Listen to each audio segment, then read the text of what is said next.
Any really burning questions that you feel you need to ask? You could always grab people over lunch, but anything that you actually feel you really need to ask right now? On that? By the way, while we're just getting the mic to her, Maggie, you mentioned that people could contact you. Yes. Do you want... if you go to dance@trinitycollege.uk, that will come to our dance administrator, and if you you can then forward it straight to me, or I think it's maggie.morris@trinitycollege.co.uk. Thanks. Not Good. Hello, Rachel Elliott.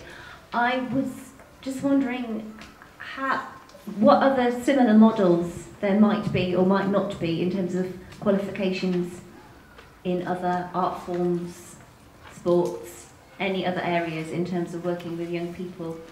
I guess it's sort of benchmarking where this sits. Well, at this level, there aren't any. In the informal sector, we have to remember that this isn't about QTS for working in schools. It's not about the private dance sector qualifications. It's the bit in the middle that falls between those two areas. So there isn't anything, which is why we've done it, basically.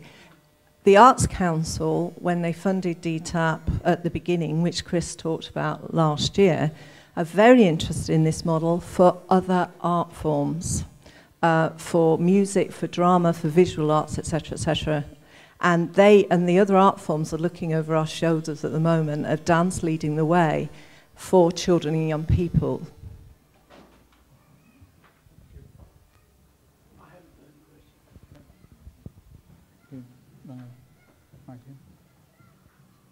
In terms of costs, because that would be a big problem for all young people, would you consider, instead of, I guess the costs are related to you having to send assessors to the centre. With the new technology, and perhaps I'm thinking too fast, would you consider assessing a group or an individual through video linking? So you have it live, you can prove it, you can have a couple of cameras there. With Skype, you slice the cost, or perhaps considering this opportunity. Absolutely. I mean, it's one thing that I think we have to look at. The units 1 to 3 are all submitted materials, so nobody has to go anywhere for that.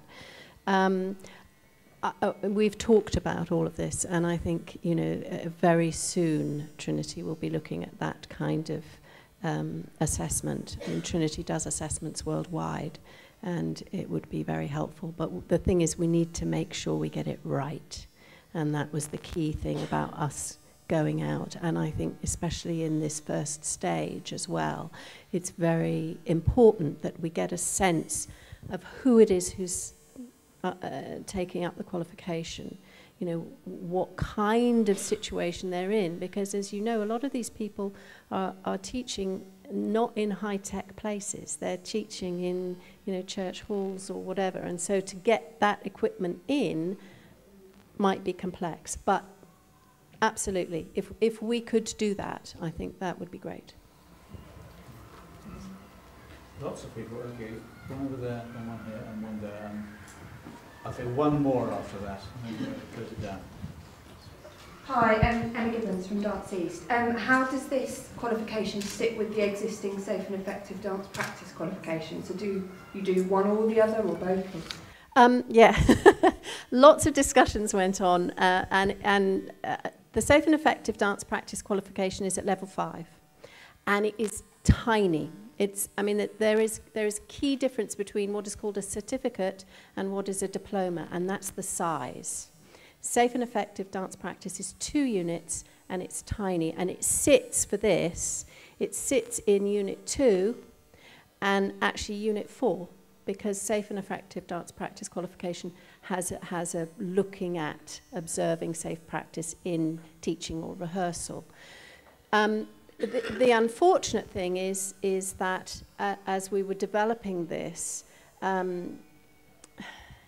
the QCA and standards and the national credit framework, everything was changing. And I think when we go, but it has been very much mapped to this. at a certain point, certain qualifications, and we just didn't hit it under the line. You can have a certain amount of parts at level 5 of a level 6 qualification. And that would have been perfect, because it would have meant that Unit 2 of Safe and Effective Dance could slot into the bigger Unit 2 of this. That is what we're looking at, and what we're looking at the moment. And this is actually quite interesting.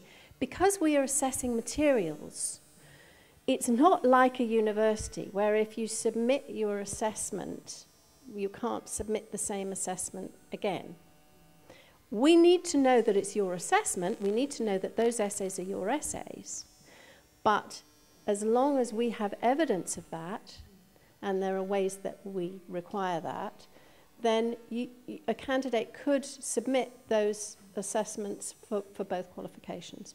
But we did talk very much, and Helen Laws, who's here, has been very involved in the development of both the qualifications from Dance UK Healthier Dancer programme. We were very keen to make sure that they ran very parallel, and we're hoping to be able to evidence that parallelity. I don't know. Don't even go there. Okay, I'm going to take two more very quickly, one here, and then we're going to have lunch. Hi, I'm Nina Rajrani. I just wanted to know whether there's a provision for practitioners of Indian classical dance within this qualification, and if so, what is the provision and how would it be assessed? Who would assess it?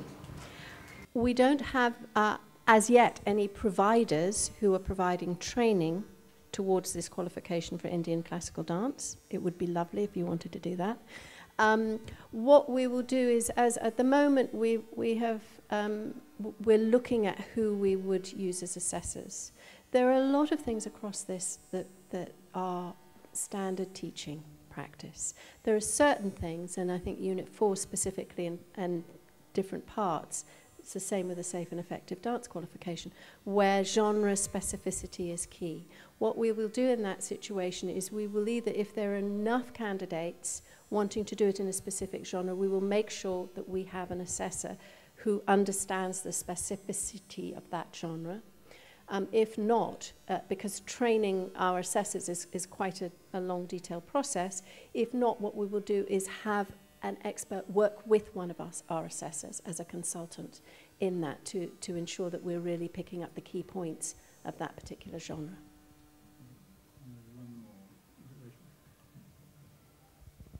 Thanks, Rachel Gibson.